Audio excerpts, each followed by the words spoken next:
दुनिया बहुत डरावनी लग रही है। ईरान, इजराइल, अमेरिका, इनके बीच युद्ध चल रहा है, आप सभी जानते हैं। कुछ लोग सेना में पूछ सकते हैं, अगर वे आपस में लड़ रहे हैं तो हमें क्या? एक और राउंड के बाद 3 महीने में आपको खाना पकाने के लिए गैस नहीं मिलेगी। 5-6 महीने बाद, चाहे आप कार में हो, बस में हो या किसी और वाहन में यात्रा करें, डीजल और पेट्रोल की कीमतें बहुत ज्यादा बढ़ने वाली हैं। अगर डीजल और पेट्रोल की कीमतें बढ़ जाएं, तब अपने आप बाकी सभी चीजों की कीमतें बढ़ जाएंगी। दूध के दाम बढ़ जाएंगे, सब्जियों के दाम बढ़ेंगे तो रोजमर्रा की जरूरत की चीजों के दाम भी बढ़ जाएंगे, स्कूल की फीस बढ़ जाएगी। इसी झटके से महंगाई आ जाएगी। अब देखिए, इस हफ्ते ईरान, इजराइल और अमेरिका के बीच जो हो रहा है, यह युद्ध, यह पूरी दुनिया में बहुत बड़ा बदलाव लाने वाला है। ईरान वाला, यूएई, कतर, कुवैत, सऊदी अरब और उन आसपास के इलाकों में जहां भी अमेरिकी बेस है, उन सभी जगहों पर मिसाइलें दागी जा रही हैं। यह ईरान का व्यक्ति ही नहीं, बल्कि ईरान देश भी इजराइल पर मिसाइलें दाग रहा है। क्या इजराइल चुप बैठेगा? इजराइल भी बिल्कुल नहीं झुकेगा, वह सीधे ईरान पर हमला करेगा। अब ईरान कितना महत्वपूर्ण हो गया है, देखिए। ईरान और कतर के बीच में समुद्र है। इस समुद्र में एक द्वीप है, एक आइलैंड है। उस आइलैंड का आधा हिस्सा ईरान ने ले लिया है, आधा हिस्सा कतर ने ले लिया है। वह द्वीप तेल और वह आइलैंड उत्तर में स्थित है। उसे साउथ पारसी कहते हैं। जो दक्षिण में है उसे नॉर्दर्न फील्ड्स कहते हैं। वह एक द्वीप है। क्या आपको समझ में आ रहा है? एक तरफ ईरान देश है, दूसरी तरफ कतर देश है और बीच में एक द्वीप है। उस द्वीप को 2 हिस्सों में बांट दिया गया है। एक हिस्सा ईरान ने ले लिया, दूसरा हिस्सा कतर ने ले लिया।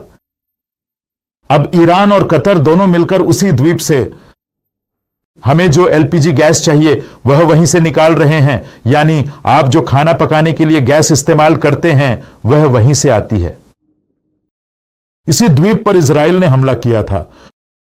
ईरान वाले हिस्से पर, साउथ पार्स नामक जगह पर इजराइल ने हमला किया था। तो क्या ईरान वाले चुप बैठेंगे? ईरान ने क्या किया? उन्होंने कतर के इलाके पर हमला किया। पूरी तरह से उस द्वीप से आने वाली गैस बंद हो गई। एलपीजी गैस पूरी तरह से बंद हो गई। सिलेंडरों के लिए गैस मिलना मुश्किल हो गया। वहीं से हमें 20% एलपीजी गैस मिलती थी। 20% यानी 5वां हिस्सा गैस वहीं से आती है। अब उसे मरम्मत करके फिर से बनाना है तो उसमें 16 महीने का समय लगेगा। इन 6 महीनों के दौरान आपके पास जो सिलेंडर हैं वही आपको इस्तेमाल करने होंगे। इसी वजह से अब बहुत लोग इस गैस को पहले से ही बुक कर रहे हैं। उन्हें जरूरत ना होने पर भी घबराकर पहले ही बुक कर रहे हैं। बुक कर लेना भी अच्छा ही है, क्योंकि अब गैस मिलना हमारे लिए बहुत मुश्किल हो गया है। इसीलिए सब लोग इलेक्ट्रिक स्टोव खरीद रहे हैं। इलेक्ट्रिक टाउन बनने के बाद लोग लकड़ी के चूल्हे भी खरीद कर तैयार रख रहे हैं। अब समस्या क्या है अगर पूछें तो यीशु प्रभु ने मत्ती सुसमाचार के 24वें अध्याय में कुछ संकेत दिए हैं। संकेत क्या है? तो उन्होंने कहा कि उनके आगमन से पहले युद्ध और युद्ध की खबरें हम सुनेंगे। यह सब पीड़ाओं की शुरुआत है, ऐसा प्रभु ने कहा। इस साल के खत्म होने के बाद अगला साल थोड़ा अच्छा रहेगा, ऐसा सोचने की कोई गुंजाइश नहीं है। अब हम जहां कदम रख रहे हैं वह पीड़ाओं की शुरुआत है। अब अच्छे दिन नहीं हैं, अकाल आने वाला है, भूकंप आने वाले हैं, महामारियां आने वाली हैं, लोग एक दूसरे को मारेंगे, युद्ध होने वाले हैं। आप इन सबको रोक नहीं सकते। अगर आप रोक सकते हैं तो अभी युद्धों को रोक कर दिखाइए। रोक नहीं सकते। अमेरिका ने नहीं रोका, इजराइल ने नहीं रोका, ईरान ने नहीं रोका, मिडिल ईस्ट ने नहीं रोका, रूस ने नहीं रोका। कोई भी देश अब युद्धों को नहीं रोक पाया है। ईरान वाले कहते हैं कि हमारे पास खोने के लिए कुछ नहीं है, हम पहले से ही गरीबी में हैं। हमारे पास जो भी हथियार हैं हम उन्हें अपने आसपास के सभी देशों पर चला देंगे, ऐसा वे कह रहे हैं। आसपास के सभी देश, दुबई, वह एक महान शहर है, यूएई, कतर, कुवैत, सऊदी अरब, ये सभी विकसित देश हैं। अगर ये सभी पूरी ताकत से युद्ध छेड़ दें तो क्या होगा? वे ईरान को हरा तो सकते हैं लेकिन हार जाएंगे, क्योंकि उनके पास बेहतर बुनियादी ढांचा है। इसीलिए मैं आज आपको यह सब बता रहा हूं। यह सब कुछ अचानक या बिना वजह नहीं हो रहा है। ये सब कुछ भी यूं ही संयोगवश नहीं हो रहा। ये सब कुछ वैसे ही हो रहा है जैसा बाइबल में लिखा गया है। दुनिया का अंत कैसे होगा, इसके बारे में बाइबल में पहले ही लिखा गया है। सिर्फ बाइबल ही नहीं, हर धर्म के विश्वास के लिए कोई ना कोई मूल ग्रंथ होता है। इस्लाम धर्म के लोगों के पास कुरान है, हिंदुओं के पास भगवत गीता, रामायण और ऐसे कई इतिहास और पुराण जैसी किताबें हैं। यहूदियों के पास तोरा नामक पुस्तक है। बौद्ध धर्म के अनुयायियों के पास एक पुस्तक है।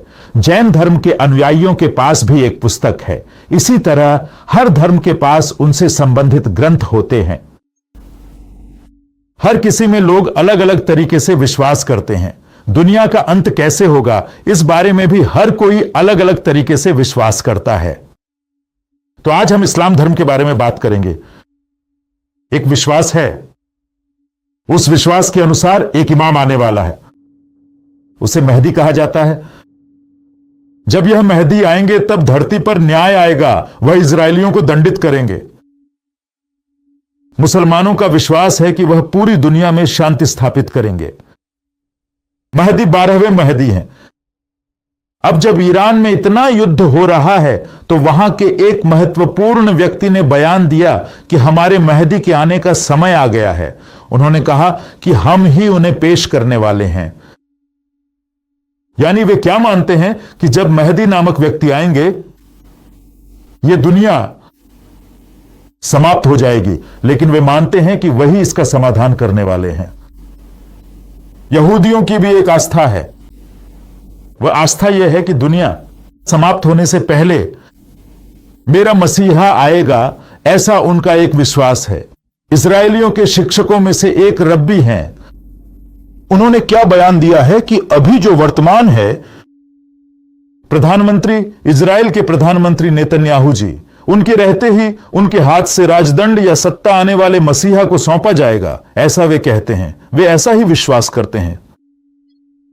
अगर पूछा जाए कि हम ईसाई क्या मानते हैं, तो हम मानते हैं कि दुनिया का अंत इसी तरह होगा। युगों के अंत के बारे में एक बात है, लेकिन उससे पहले यीशु मसीह की दूसरी आगमन से पहले एक व्यक्ति आएगा, वही है एंटी क्राइस्ट, यानी मसीह का विरोधी। वह कहेगा कि मैं दुनिया में शांति लाऊंगा, लेकिन वह यहूदियों को, जो कि भगवान के बच्चे हैं, मार डालेगा।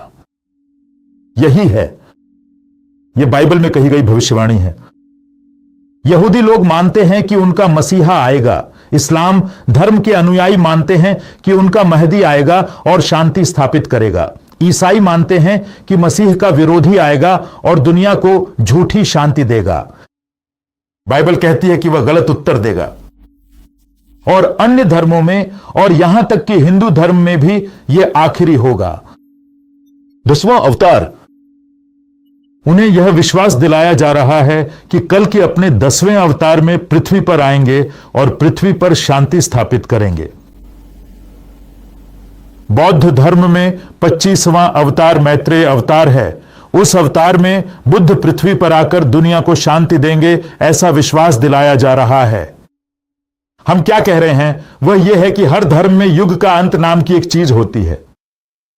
उस युग के अंत में तब इस धरती पर समाधान नहीं रहेगा। उस समाधान को स्थापित करने के लिए इस धरती पर एक व्यक्ति आने वाला है, ऐसा हर धर्म में लिखा गया है। आप बौद्ध धर्म में देखिए, हिंदू धर्म में देखिए, ईसाई धर्म में देखिए,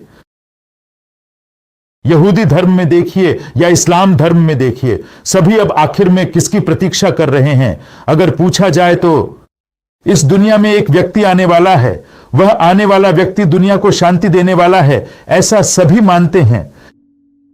लेकिन बाइबल ही एकमात्र क्या कहती है? अगर पूछा जाए तो आने वाला व्यक्ति मसीह विरोधी यानी एंटी क्राइस्ट है। जब वह आएगा तब वह कहेगा कि मैं दुनिया को शांति दे रहा हूं और कुछ शर्तें रखेगा। अभी जो युद्ध चल रहे हैं, जैसे यूक्रेन रूस युद्ध, यूके और इजराइल मिलकर ईरान के साथ जो युद्ध हो रहा है, मिडिल ईस्ट में चल रहे युद्ध, पाकिस्तान और अफगानिस्तान के बीच चल रहा युद्ध, पूरी दुनिया में युद्ध शुरू हो चुके हैं, इसे कौन रोक सकता है? इन विनाशों से अकाल आने वाला है, इसे कोई नहीं रोक सकता। इस अकाल से महामारियां आने वाली हैं, इसे कोई नहीं रोक सकता। इन सब के बीच भूकंप आने वाले हैं, इसे कोई नहीं रोक सकता। इन सब के बाद ईसाइयों की हत्या की जाएगी। मैं फिर से कह रहा हूं, ये युद्ध, अकाल, भूकंप, महामारियां, और ये सब अंत के समय के संकेत हैं। इस धरती पर ईसाइयों की हत्या की जाएगी, उनका खून नदियों की तरह बहेगा। आने वाले दिनों में कष्ट आने वाले हैं। ईश्वर के बच्चे, आपको क्या जानना चाहिए वह यह है कि आप अंतिम दिनों में हैं, आप आखिरी दिनों में हैं। आप युद्धों को नहीं रोक सकते, आप अकाल को नहीं रोक सकते, आप महामारियों को नहीं रोक सकते, आप भूकंपों को नहीं रोक सकते। इसके बाद ईसाइयों पर होने वाले अत्याचार को कोई नहीं रोक सकता। यह आने वाला है, यह होने वाला है। अब हम उसकी शुरुआत में हैं, हम पीड़ाओं की शुरुआत में हैं। यीशु ने पहले ही कहा था यह सब होना ही है, लेकिन अंत तुरंत नहीं आएगा। जो अंत तक धैर्य रखेगा वही उद्धार पाएगा। यहां तक कि मसीही लोग भी इन कष्टों के बीच अपने विश्वास को छोड़ देते हैं।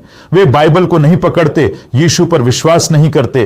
वे सारी परेशानियां बहुत भयानक होती हैं, लेकिन यीशु ने पहले ही बताया है, जो अंत तक धैर्य रखेगा वही उद्धार पाएगा।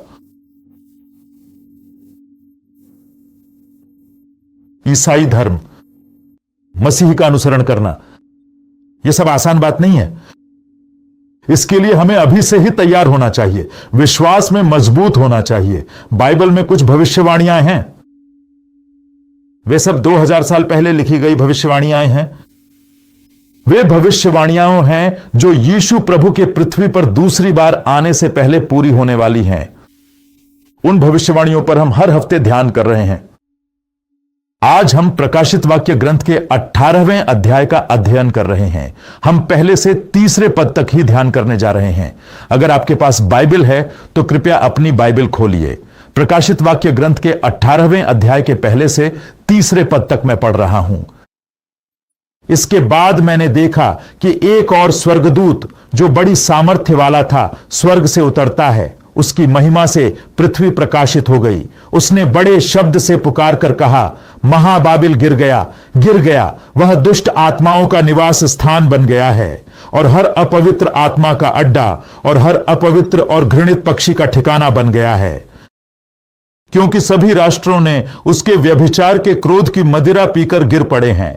पृथ्वी के राजा उसके साथ व्यभिचार कर चुके हैं, और पृथ्वी के व्यापारी उसकी विलासिता के कारण धनवान हो गए हैं। अगर आप इस भविष्यवाणी का अर्थ समझना चाहते हैं, हमें यह जानना चाहिए कि दुनिया में क्या हो रहा है। अगर हमें यह नहीं पता कि दुनिया में क्या हो रहा है, तो इस भविष्यवाणी का अर्थ समझ में नहीं आएगा। एक सिस्टम है, एक नेटवर्क है। बाइबल उसी सिस्टम को महाबाबिल कहकर पुकारती है। वो एक सिस्टम है, महाबाबिल। बाबिल शब्द हमें बाइबल में उत्पत्ति की किताब के 9वें और 10वें अध्याय और उत्पत्ति के 11वें अध्याय में मिलता है। इन दोनों अध्यायों में बाबिल नाम आता है। अगर आप इंटरनेट पर बेबीलोन टाइप करते हैं तो देखिए, आज के इराक देश में एक जगह को दिखाता है, वह कभी बाबुल था। इस बाबिल का बहुत बड़ा इतिहास है। मैं आपको एक श्लोक पढ़कर सुनाऊंगा। उत्पत्ति की किताब 10वां अध्याय, उत्पत्ति की किताब 10वां अध्याय। अब लिखा हुआ देखिए, उत्पत्ति की किताब 10वां अध्याय। मैं 6ठे श्लोक से पढ़ रहा हूं। हाम के पुत्रों के नाम इस प्रकार थे, कूश, मिस्रायम, पूत और कनान। इसके बाद कूश के कुल 5 पुत्र हुए, जिनके नाम थे शेबा, हविला, सप्ता, रमा और सप्तका। और आगे चलकर रमा के भी 2 पुत्र हुए, जिनके नाम शेबा और ददान रखे गए थे। सुबह होते ही वह धरती पर एक शक्तिशाली व्यक्ति बनने लगा। वह यहोवा के सामने एक पराक्रमी शिकारी था, इसलिए यह कहावत प्रचलित हो गई, यहोवा के सामने पराक्रमी शिकारी निम्रोद के समान। शिनार देश में बाबेल, एरेक, अक्कद और कलने नामक नगर उसके राज्य की शुरुआत थे। जो लिखा गया है वह परमेश्वर का वचन है। अब मैं जिन शास्त्रों को पढ़ रहा हूं वे क्या बता रहे हैं? वे बता रहे हैं कि एक व्यक्ति था जिसका नाम निम्रोद था। बाइबल कहती है कि वह यहोवा के सामने एक शक्तिशाली शिकारी था। जब कहा जाता है कि यहोवा के सामने एक शक्तिशाली शिकारी, तो सही अनुवाद क्या है? इसका अर्थ है कि वह यहोवा के विरोध में एक शिकारी था, यहोवा का विरोधी था। और अगर एक और शब्द में कहें तो वह पहला एंटी क्राइस्ट था, पहला मसीह विरोधी निम्रोद था। यह निम्रोद कोई भक्त नहीं था। नूह की बाढ़ आई थी, पूरी दुनिया में बाढ़ आ गई थी। उस बाढ़ में धरती पर मौजूद सभी लोग मर गए थे। नूह, उसकी पत्नी, उसके 3 बेटे और उसकी 3 बहुएं ही मानव जाति में बचे थे। वे ही बचाए गए थे। उस बाढ़ में वे लोग 1 हफ्ते तक तैयार की गई उस नाव में चढ़ गए और बाढ़ से बच गए। जब बाढ़ समाप्त हो गई तो ये 8 लोग नाव से बाहर आए। इन्हीं 8 लोगों से अब वर्तमान में हमारी पृथ्वी पर 8 अरब 800 करोड़ की जनसंख्या है। सिर्फ उन्हीं 8 लोगों से ही आज की 8 अरब 800 करोड़ की आबादी आई है। यहां समस्या क्या है जानते हैं? नोआ, उसकी पत्नी, उसके 3 बेटे और उनके तीनों बहुएं, ये सभी 1 साल तक जहाज में रहे। बारिश खत्म होने के बाद वे 8 बाहर आए। ये सभी लोग भगवान के बारे में जानते थे। लेकिन उन्हीं 8 लोगों से आगे बच्चे पैदा हुए। 100 लोग, हजारों लोग, लाखों लोगों तक जनसंख्या बढ़ गई। उसी जनसंख्या में से निम्रोद नाम का एक व्यक्ति पैदा हुआ। यह निम्रोद नाम का व्यक्ति यहोवा के खिलाफ हो गया। वह भगवान के विरोध में चला गया। उसे ही एंटी क्राइस्ट क्यों कहते हैं? क्योंकि वह पहला एंटी क्राइस्ट था। उसमें भक्ति नहीं थी। वह भगवान का अनुसरण नहीं करता था। वह भगवान पर विश्वास नहीं करता था। वह भगवान का विरोधी था, भगवान के विरोध में था। लेकिन उसे यह कैसे पता चला या उसे किसने यह ज्ञान दिया, यह पता नहीं। लेकिन वह एक योजना को लागू करने के लिए आगे आया। अगर पूछें कि योजना क्या है, तो वह है एक शहर बनाना। उस शहर के बीच में एक गोपुरम यानी एक मीनार, एक टावर बनाना है। उस मीनार को हम बहुत ऊंचा बनाएंगे, इतना ऊंचा कि वह आसमान तक पहुंच जाए। हम उसी शहर में रहेंगे। हम केवल उसी मीनार को बहुत बड़ा बनाएंगे। उसने यही योजना बनाई थी। उस शहर के बीच में जो मीनार थी उसे बाबेल कहा गया। वह शहर ही बाबुल था। वह पूरी तरह से बननी चाहिए थी। जब वह मीनार बनाई जा रही थी, तब स्वर्ग में बैठे भगवान ने पृथ्वी पर रहने वाले मनुष्यों को देखा। जब भगवान ने मनुष्यों को देखा तो उन्होंने कहा, इन सब की भाषा एक ही है। हम सब मिलकर एक घोषणा करें, एक मीनार बनाएं। ऐसा कहते हुए वे लोग शहर बना रहे थे। तब भगवान ने उस शहर को देखा।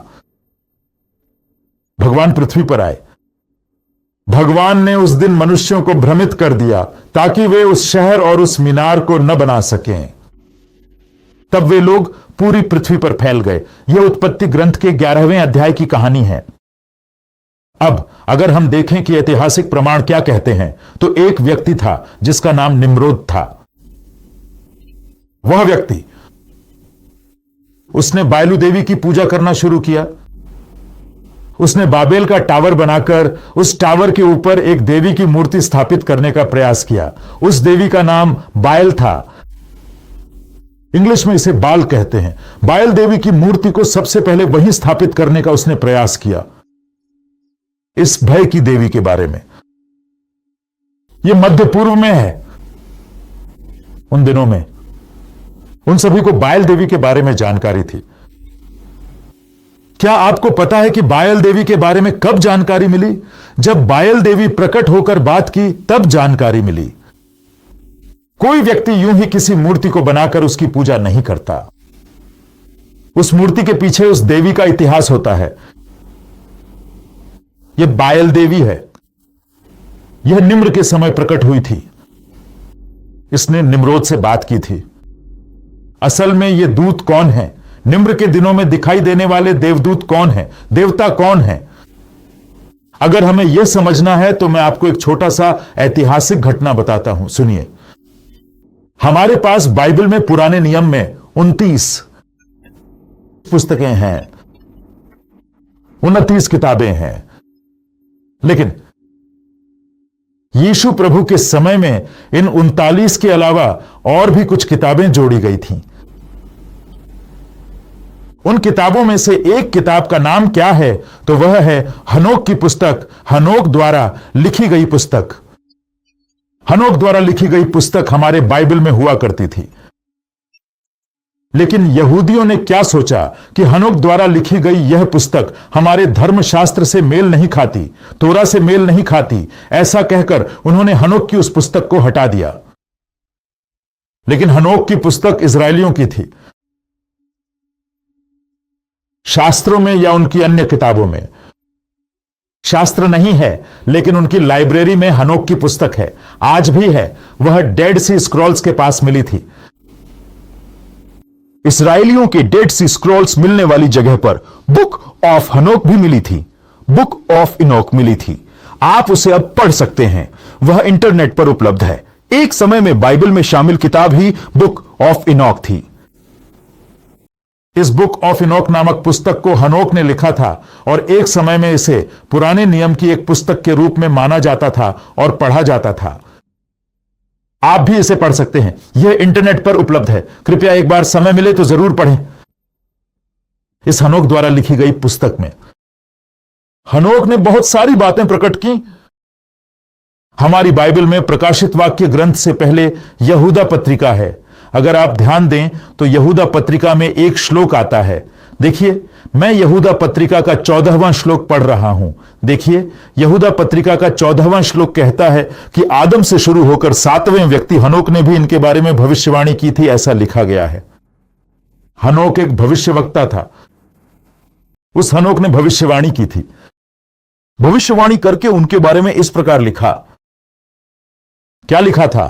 फिर 15वीं आयत देखिए, यहां है सबका न्याय करने के लिए और उनके बीच में जो भक्तिहीन हैं उन सबकी भक्तिहीनता से की गई भक्तिहीन क्रियाओं के विषय में, और भक्तिहीन पापियों ने जो कठोर बातें उसके विरोध में कही हैं उनके विषय में उन्हें दोषी ठहराने के लिए प्रभु अपने हजारों पवित्र जनों के साथ आएगा। हनोक ने क्या कहा?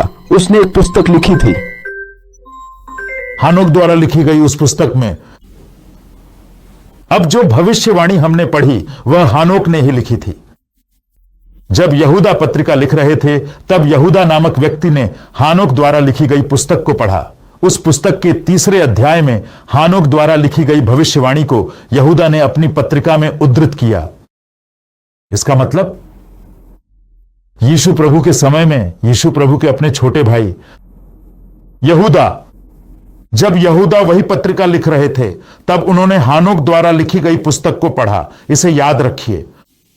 मैं तुम्हें हनोक की एक पुस्तक के बारे में क्यों बता रहा हूं? इसका कारण यह है कि जब महाप्रलय आया था, जब नूह का जल प्रलय आया था, उससे पहले के भविष्यवक्ता हनोक थे। हनोक के परमेश्वर ने जल प्रलय के बारे में बताया था। जल प्रलय कैसे आएगा, क्यों आएगा, ये सारी बातें हनोक को पहले ही बता दी गई थीं।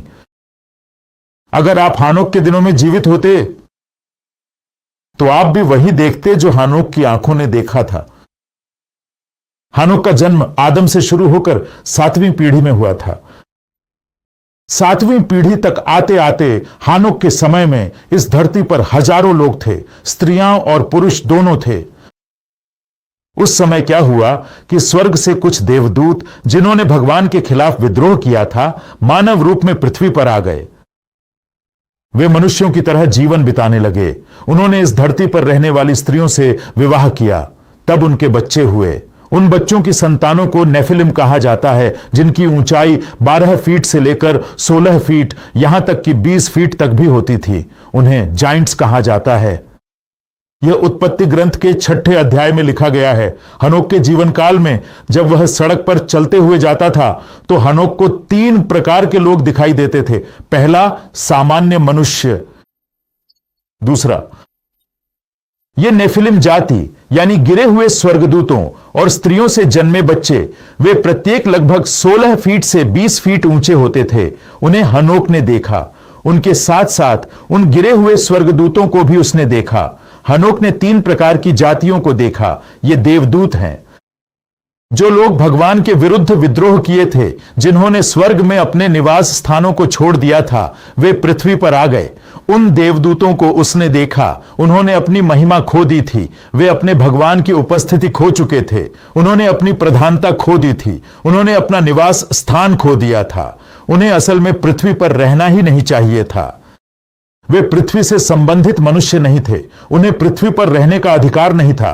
वे पृथ्वी पर आ गए। उन्हें हनोक ने देखा। दूसरी बात, जब उन्होंने स्त्रियों से विवाह किया तो उनसे उत्पन्न हुई संतानें, नवीन जाति के लोग, उन्हें भी हनोक ने देखा। तीसरी बात, उसने सामान्य मनुष्यों को भी देखा। 3 प्रकार की जातियां वहां मौजूद थीं। हनोक ने उन्हें देखा। ईश्वर ने हनोक से बात की। हनोक, मैं इन देवदूतों को दंडित करने जा रहा हूं। हनोक, मैं इस जन्मी हुई नेफिलिम जाति को पृथ्वी से पूरी तरह मिटा देने वाला हूं। ये मेरी सृष्टि नहीं है। इन्हें मैंने नहीं बनाया। ये वे लोग नहीं हैं जो नेफिलिम में हैं। मैं इन्हें भी मिटा रहा हूं। इनकी मदद करने के कारण मैं पृथ्वी पर मौजूद इस पूरी मानव जाति को भी मिटा देने वाला हूं। हनोक ने पूछा, प्रभु, आप इन्हें कैसे मिटाने वाले हैं? ईश्वर ने कहा, मैं पृथ्वी पर एक महाप्रलय लाऊंगा जिससे हमारे सबसे ऊंचे पर्वत भी डूब जाएंगे। इस महाप्रलय में सब डूबकर नष्ट हो जाएंगे। सभी मनुष्य डूबने वाले हैं। सब कुछ नष्ट हो जाएगा। हनोक डर गया।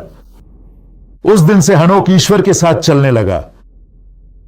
तब भगवान ने हनोक को बहुत सी बातें प्रकट की। जो कुछ भी प्रकट किया गया, हनोक ने अपनी पुस्तक में लिख लिया।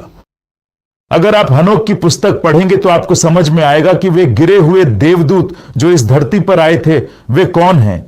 इन आए हुए देवदूतों में नेफिलिम जाति, उसने उन्हें जन्म दिया और उन बच्चों को, जो धरती पर रहने वाले इंसानों को, हमें जादू विद्या सिखाई गई थी। गिरे हुए देवदूतों में से जादू विद्या सिखाई गई थी। इन्हें आकाश में मौजूद अंधकार शक्तियों के बारे में बताया गया। ग्रहों और ग्रहों के पीछे छुपी अंधकार शक्तियों के बारे में इंसानों को सिखाया गया। हर तरह के घृणित कर्मों के पीछे भी यही सिखाया गया। गिरे हुए देवदूतों ने इंसानों को मंत्र करना किसने सिखाया? अगर आज देखें तो एक तांत्रिक भी दूसरे तांत्रिक को मंत्र सिखाता है। मैडम, आकाशीय शक्तियों के बारे में इंसानों को कैसे पता चला? आजकल एक इंसान दूसरे इंसान को आकाशीय शक्तियों के बारे में बता रहा है। ग्रहों के पीछे छुपी कहानी, ग्रहों के पीछे छुपा वह मूल। कभी कभी लोग पूछते हैं कि इंसानों को कैसे पता चला, तो कहा जाता है कि स्वर्ग में रहने वाले देवदूतों ने, जब उन्होंने भगवान के खिलाफ पाप किया तो वे गिरकर धरती पर आ गए। ये गिरे हुए देवदूत इंसानों को मायावी मंत्र सिखाए। अपवित्र आत्माएं, अंधकार की शक्तियां, अंधकार शक्तियां, इनसे कैसे संपर्क करना चाहिए, इनके माध्यम से खुद को कैसे नष्ट करना है, यह सारी विद्या गिरे हुए देवदूतों ने ही सिखाई थी। उन विद्याओं को बाद में बाबेल की मीनार बनाते समय बाबेल की मीनार बना रहे निम्रोद को सिखाया गया था। जल प्रलय के बाद भी यह सब इसी उपस्थिति में है। निम्रोद को ही वे विद्याएं सिखाई गईं और निम्रोद ने उन्हें अपनाया। उसने एक नगर बसाया। नगर के बीच में एक मीनार बना रहा था। उस मीनार में उसने मंजिलें बनाई। पहली मंजिल, दूसरी मंजिल, तीसरी मंजिल, 5वीं मंजिल, 6ठी मंजिल, 7वीं मंजिल, 8वीं मंजिल, ऐसे हर मंजिल में एक एक कमरा बनाया। हर कमरे में एक एक प्रकार की देवता, एक एक प्रकार की अपवित्र आत्मा थी। हर कमरे में अलग अलग प्रकार की घृणित क्रियाएं करने वाले माया मंत्रों से संबंधित मीनार का निर्माण निम्रोद ने शुरू किया। उसने सोचा कि इस मीनार के सबसे ऊपर एक बाहरी देवता की मूर्ति रखनी चाहिए। यही निम्रोद ने सोचा। तब भगवान ने उस नगर और उस मीनार को बनने से रोकने के लिए उन लोगों को भ्रमित कर दिया और वहां से लोगों को तितर बितर कर दिया। उस दिन उस मीनार और उस नगर का निर्माण रोक दिया गया। उसी दिन बाबिलोन कहलाने वाला वह स्थान पृथ्वी पर सबसे पहले स्थापित हुआ दिन वही था। लेकिन वह पूरा नहीं हुआ। उसका निर्माण अधूरा ही रह गया। उसे वैसे ही छोड़ दिया गया। वह रुक गया। वही है बाबिलोन। बाद में सामान्य रूप से लोगों ने बाबिल क्षेत्र में एक नगर बसाया। उसे बाबिलोन कहा गया। लेकिन उस बाबिलोन में ये मायावी मंत्र, अपवित्र आत्माएं या भूत प्रेत निवास करने के लिए वह जगह नहीं थी। निम्रोद, उसने जो मीनार बनाना चाहा था, उसमें अपवित्र आत्माएं, मायावी मंत्र, भूत प्रेत और अंधकार शक्तियां निवास करें, ऐसा उसने योजना बनाई थी, लेकिन परमेश्वर ने उसे नष्ट कर दिया। अब प्रकाशित वाक्य ग्रंथ के 18वें अध्याय में आइए। अभी हमने पढ़ा था, यह प्रकाशित वाक्य ग्रंथ के 18वें अध्याय में है। यहां महाबाबुल के बारे में लिखा गया है। यह महाबाबुल गिरना चाहिए। बाइबल में प्रकाशित वाक्य ग्रंथ के 18वें अध्याय की दूसरी आयत में पढ़ रहा हूं, तो आइए। वह महान स्वर के साथ गाकर ऐसे लिखा गया है कि मैं महाबाबुल गिर गया हूं, गिर गया हूं। ईश्वर ने वह बाबुल जिसे नवाहु जल प्रलय के बाद अगले ही दिन बनाना चाहा गया था, गिरा दिया। अब फिर से हमारे युग में हमारी आंखों के सामने महाबाबुल फिर से गिरने वाली है। गिर गई महाबाबुल, महाबाबुल। जब हम ऐसा सुनते हैं तो हमारे मन में क्या कल्पना होती है? हम सोचते हैं कि वह कोई स्थान है, कोई नगर है जिसमें कोई मीनार होगी, लेकिन ऐसा नहीं है। अब क्या होने वाला है, मैं भविष्यवाणी बता रहा हूं। देखिए, महाबाबुल नाम की एक व्यवस्था है। उस व्यवस्था में क्या होता है, मैं फिर से पढ़ रहा हूं। देखिए, रकत नगर कहते हैं, 18वां अध्याय 2 श्लोक। उसने ऊंचे स्वर में पुकार कर कहा, मैं बाबुल गिर गया हूं, गिर गया हूं। वह दुष्टात्माओं का निवास स्थान बन गया है, हर अपवित्र आत्मा का ठिकाना, हर अपवित्र और घृणित पक्षी का ठिकाना बन गया है, ऐसा लिखा गया है। ईश्वर के बच्चे, इसे बहुत ध्यान से सुनिए। महाबाबुल नाम का एक नेटवर्क है, एक व्यवस्था है। मान लीजिए, आपको समझाने के लिए मैं कह रहा हूं, एक जगह है, उस जगह का नाम महाबाबुल है। उस जगह के बारे में क्या कहा गया है? वह दुष्टात्माओं का निवास स्थान है। इस धरती पर कहीं ना कहीं एक जगह है, महाबाबुल नाम की एक जगह है। उस महाबाबुल में क्या है? वह दुष्टात्माओं का निवास स्थान है।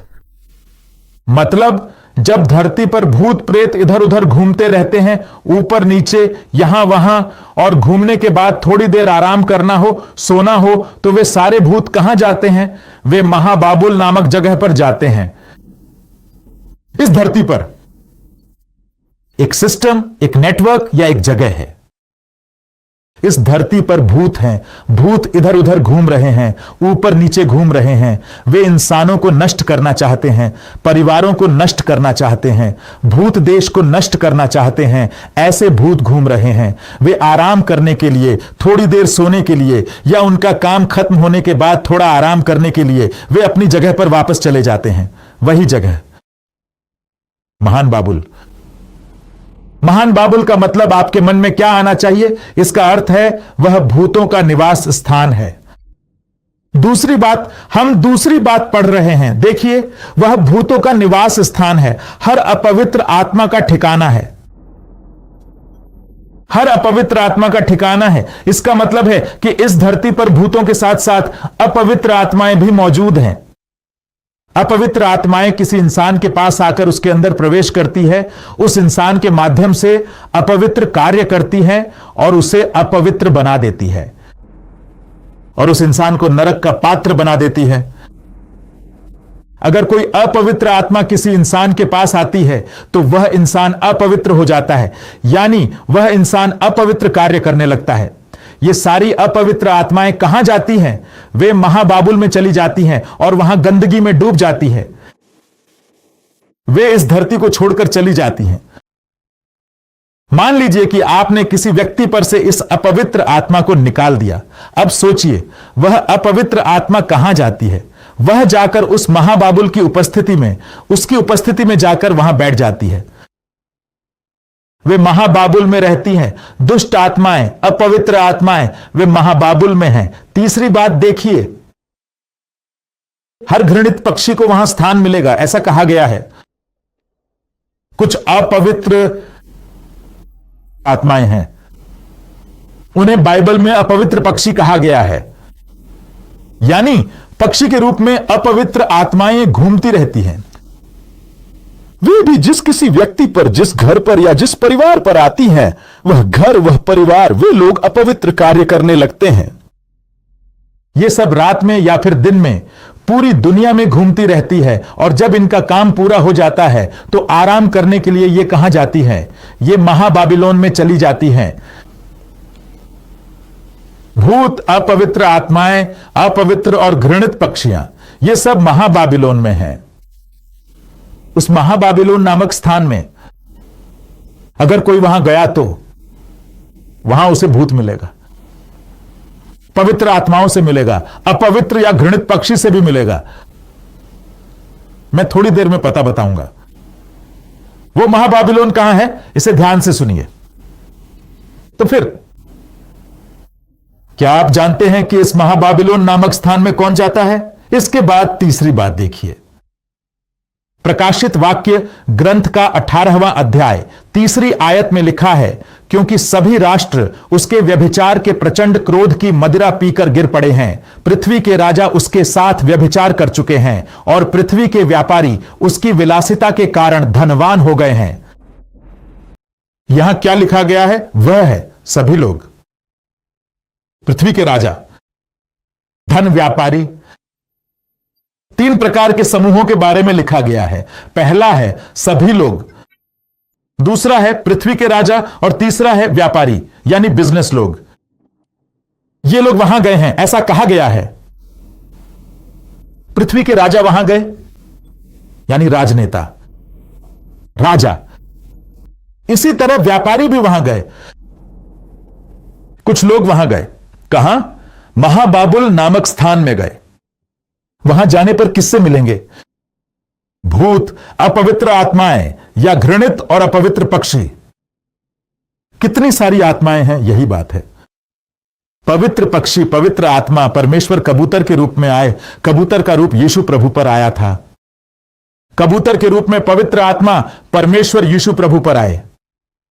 कबूतर एक पवित्र पक्षी है। अपवित्र पक्षी का मतलब है अपवित्र आत्माएं। अब आप में से कुछ लोग हैं, वे राजनेता हैं, वे राजा हैं, वे व्यापारी हैं। ये लोग उस महान बाबुल नामक स्थान पर गए और वहां की दुष्ट आत्माओं से मिले, वहां की प्रगति की आत्मा से मिले, वहां की घृणित और अपवित्र कुछ आत्माओं से मिले।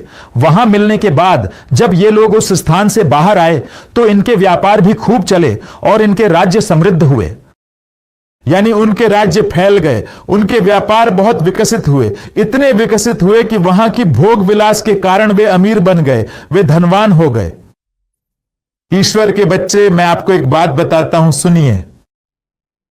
कोई भी हो सकता है, अगर वे उस जगह में जाते हैं, चाहे वह बिजनेसमैन हो, राजनेता हो, राजा हो या कोई भी हो, अगर वे उस महान बाबुलोन नामक स्थान में जाते हैं तो वहां उन्हें भूत, अपवित्र आत्माएं, घृणित और अपवित्र पक्षी जैसी कुछ आत्माएं दिखाई देती हैं। वे उन आत्माओं की पूजा करते हैं, और जब वे उस स्थान से बाहर आते हैं तो उसी दिन से वे अमीर बन जाते हैं।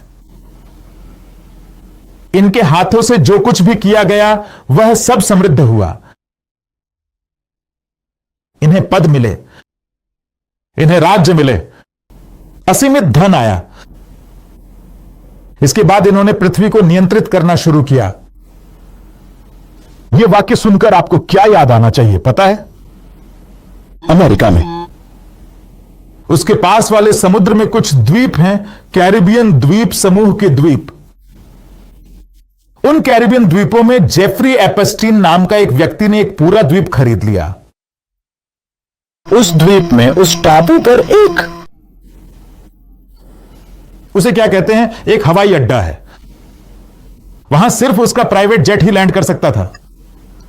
इस जेफरी एप्स्टीन की फ्लाइट ही वहां लैंड होती थी, और वह अपनी फ्लाइट से ही वहां से फिर चला जाता था। उस द्वीप पर एक मोलोक देवी है, वहां एक मंदिर है, बायलू देवी का मंदिर है। उस द्वीप में जेफरी एप्स्टीन नाम का व्यक्ति था। छोटे छोटे बच्चों से लेकर 16 साल की लड़कियों तक बहुतों को वह उस द्वीप में ले गया था। क्यों ले गया था? अगर आपको यह समझना है तो मैं आपको एक बात बताता हूं, सुनिए। पुराने जमाने में अगर किसी को भगवान की पूजा करनी होती थी तो वे एक बकरी का बच्चा, बैल या बकरी को मंदिर में ले जाते थे। क्यों? बलि देने के लिए। पुराने जमाने में लोग क्या मानते थे? अगर मैंने पाप किया है, मेरा पाप दूर होना चाहिए, तो मुझे भगवान को एक बकरी का बच्चा बलि देना चाहिए। ऐसा कहकर वे बकरी का बच्चा ले जाकर बलि चढ़ाते थे।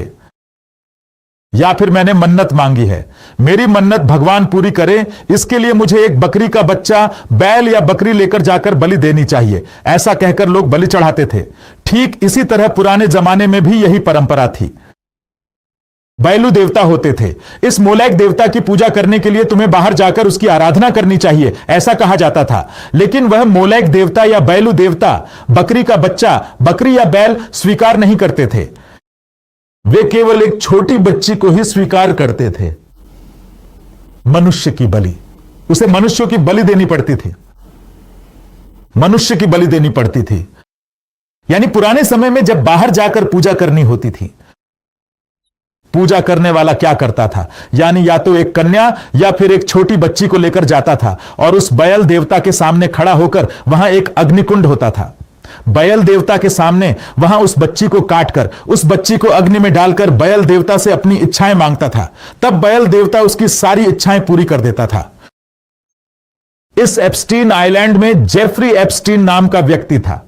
उसने छोटी छोटी बच्चियों से लेकर 16-17 साल की उम्र की लड़कियों तक बहुत सारी लड़कियों को वहां ले गया। वहां ले जाकर धरती पर मौजूद अमीरों को, राजनेताओं को, राजाओं को, लोगों को, बहुत से लोगों को वहां ले गया।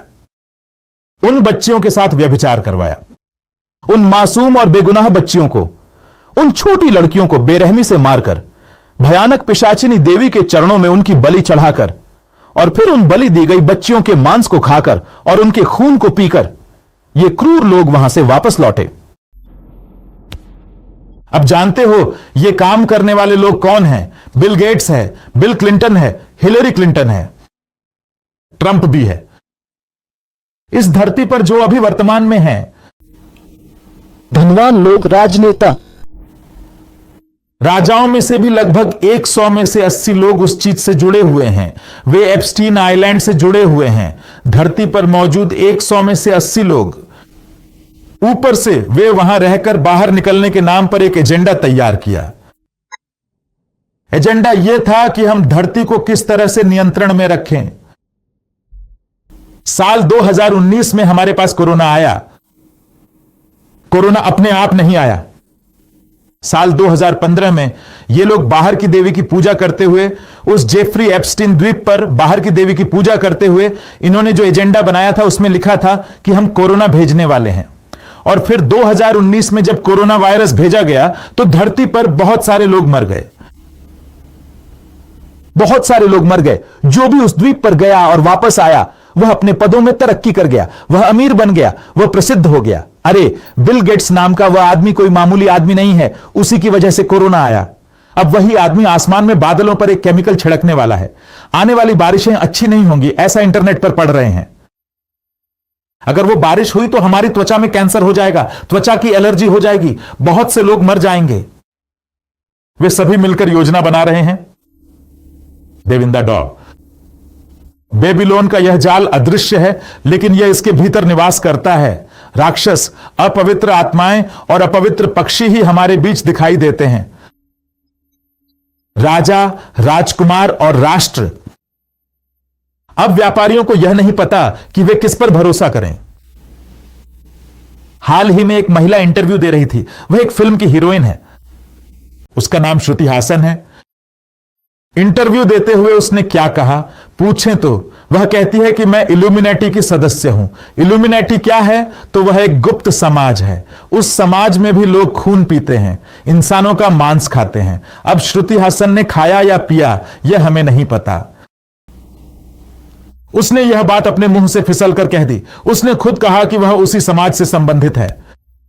असल में कितने लोग उससे जुड़े हुए हैं यह हमें पता नहीं है। दुनिया बहुत ही डरावनी स्थिति में है। तुम्हें जो दिख रहा है वह अलग है। हम सोचते हैं कि युद्ध अपने आप हो रहे हैं, लेकिन ऐसा नहीं है। वे लोग अगर योजना बनाते हैं तभी युद्ध होते हैं। लोग सोचते हैं कि कोरोना अपने आप आया, लेकिन ऐसा नहीं है। कोरोना वायरस तब आया जब उन्होंने उसे भेजा। हम सोचते हैं कि हमने मोदी जी को वोट दिया इसलिए वे जीत गए और प्रधानमंत्री बने। नहीं नहीं नहीं, मोदी जी प्रधानमंत्री तब बने जब उन्होंने उन्हें जिताया। देवताओं की संतानें जो करना चाहती हैं वही उन्होंने किया और हम वही अनुभव कर रहे हैं।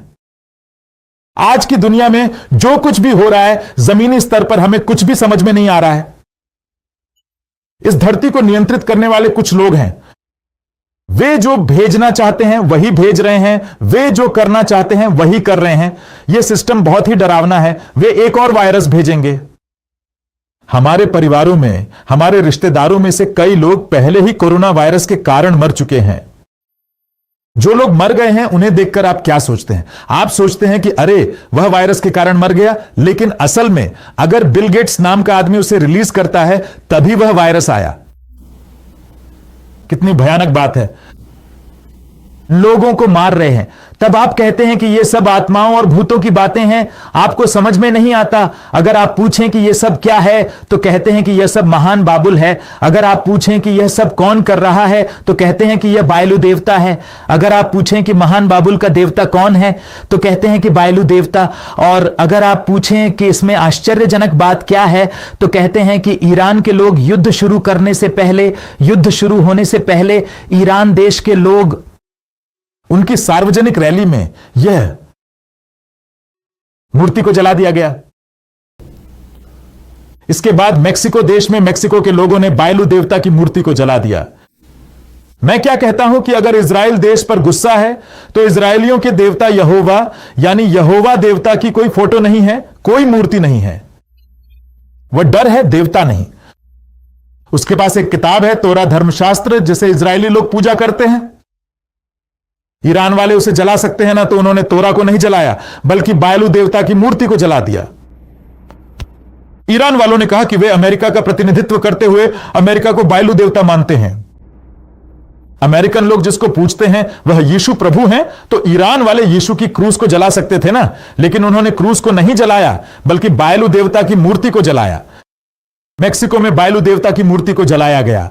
बहुत सारी जगहों पर अब बायलू देवता दिखाई देती है। अगर पूछा जाए कि बायलू देवता क्यों दिखाई देती है तो इसका मतलब है कि बायलू देवता की मूर्ति धरती पर प्रकट हो रही है। अगर कहा जाए कि बायलू देवता के नाम दिखाई दे रहे हैं तो इसका मतलब है कि एफसिन द्वीप में बायलू देवता के नाम पर एक अकाउंट है, एक बैंक अकाउंट है। अगर कोई पैसे जमा करना चाहता है तो वे बायलू देवता के अकाउंट में ही डालते हैं। अगर पैसे निकालने हैं तो भी बायलू देवता के अकाउंट से ही पैसे निकाले जाते हैं। बायलू देवता का नाम सुनाई देता है। बायलू देवता निम्रोद है। जब बाबेल नगर का निर्माण किया जा रहा था तब उसके ऊपर बायलू देवता की मूर्ति स्थापित करने का विचार किया गया था। अब प्रकाशित वाक्य ग्रंथ के 18वें अध्याय में महान बाबुल नाम सुनाई देता है, इसी महान बाबुल का। अगर पूछा जाए कि वह देवता कौन है तो वह बायलू देवता है। ईश्वर की संतान बायलू देवता बाहर आई, महान बाबुल बाहर आया। अब इस बायलू देवता को महान बाबुल के रूप में सामना करने वाले भविष्यवक्ता बाहर आने वाले हैं। बाबुल, इसी तरह बायलू देवता एक व्यवस्था है। इस व्यवस्था का सामना करने वाले भविष्यवक्ताओं का ईश्वर अंतिम दिनों में नहीं है, हम अंतिम दिनों में हैं। मलाकी ग्रंथ में लिखा गया है, अंतिम दिनों में उसने कहा कि मैं एलिय्याह को भेजूंगा। एलिय्याह आत्मा राम में है। एलिय्याह ने बायलू देवता से युद्ध किया था। हम अंतिम दिनों में हैं। अंतिम दिन कहने का मतलब यह मत सोचिए कि अभी 110 साल, 20 साल या 30 साल बाकी हैं। हम बहुत करीब आ चुके हैं। हम उस समय में हैं जब बाइबल में लिखी गई भविष्यवाणियां पूरी हो रही हैं। ये हमारे आंखों के सामने पूरी हो रही हैं। आपको क्या जानना चाहिए? इसका मतलब है कि अब हमें परमेश्वर की आत्मा से परिपूर्ण होना चाहिए। अगर आप परमेश्वर की आत्मा से परिपूर्ण नहीं होते हैं तो आप बहुत कुछ खो देंगे। आइए प्रार्थना करें। सभी लोग अपनी आंखें बंद करके प्रार्थना करें। पवित्र पिता, आपकी स्तुतियां, महिमा, प्रभु यीशु की स्तुतियां, पिता, आत्मा परमेश्वर की स्तुतियां। प्रभु, आज मैंने आपका वचन आपके लोगों को सिखाया है। कृपया अपना हाथ अपने बच्चों पर रखें। पिता, अपनी आत्मा इन बच्चों को प्रदान करें। पिता, ये वचन सुनने वाले हर बेटे और हर बेटी को याद रखें। प्रभु, उनके सारे पाप और अपराध उन्हें क्षमा करें। प्रभु, उन्हें अपने रक्त से शुद्ध करें। पिता, उनके भीतर की हर बीमारी, रोग, कमजोरी, हर प्रकार की अंधकारमय और दुष्ट आत्माओं के प्रभाव को जब हम उन्हें आपकी उपस्थिति में लाते हैं तो उन सबको आप चीकारें। प्रभु, अपने बच्चे को छू लें, उसे चंगा करें, उसके भीतर की हर बीमारी, रोग और कमजोरी को जला दें। पिता, वह बीमारी और कमजोरी अभी आपके बच्चों से बाहर निकल जाए। प्रभु पिता, बड़ों को छू लें, उन्हें चंगा करें। प्रभु, अपने बच्चों को आशीर्वाद दें, आशीर्वाद दें, आशीर्वाद दें। प्रभु, अपनी कार्य शक्ति अपने बच्चों पर भेजें। पिता, महान अभिषेक आपके बच्चों पर तब तक बना रहे जब तक वह उन पर पूरी तरह से न उतर जाए। उन्हें ऐसे बच्चे बनाएं जो इन दिनों में मजबूती से खड़े रहें। पिता, इन बच्चों को आज के समय में मजबूत बनाएं। प्रभु, आज इन पर अपना कार्य करें। पिता, अपने बच्चों को आशीष दें। हर तूफान में हम इन्हें आपको सौंपते हैं।